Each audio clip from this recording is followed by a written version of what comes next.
Okay, alright no, mga kabigote, no, tayo dito ngayon sa handyman dito sa Riverbanks, no. Alright. So, tayo bibili ng LED light, no. So, magpapa-assist tayo kay ma'am, ipapatest natin itong ating binili kung talagang umiilaw siya, no. Alright. So, bibili kami ng 5 piraso nito. So, magkano yan, ma'am? Isa. 300 isa. 300. So, yung lima, 1.5.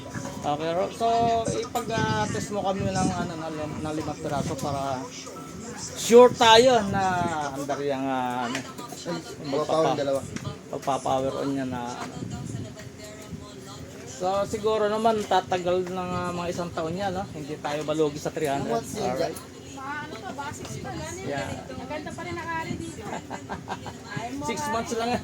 6 months lang ba ang buhay niyan? Maganda. Ito po, may 6 months lang talaga to?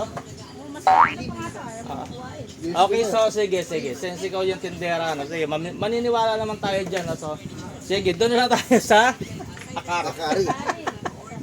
Alright, so, alam mo na, pamisa-misa maniniwala tayo sa tindera, no? Kasi, Ito, ang Dyson na to. yeah, kasi, Ito, sa akari. yan, akari. Kasi alam naman nila yan kung gano'n.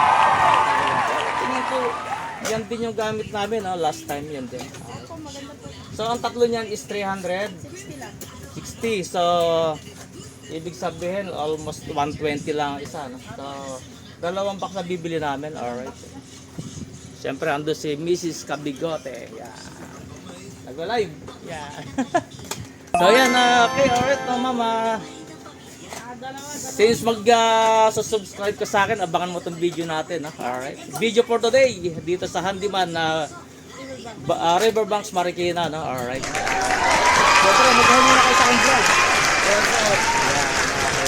Subscribe, King Harold TV. Yan. Alright, maraming salamat sa inyo. For the meantime, babay na lang muna, no? Alright, bye-bye.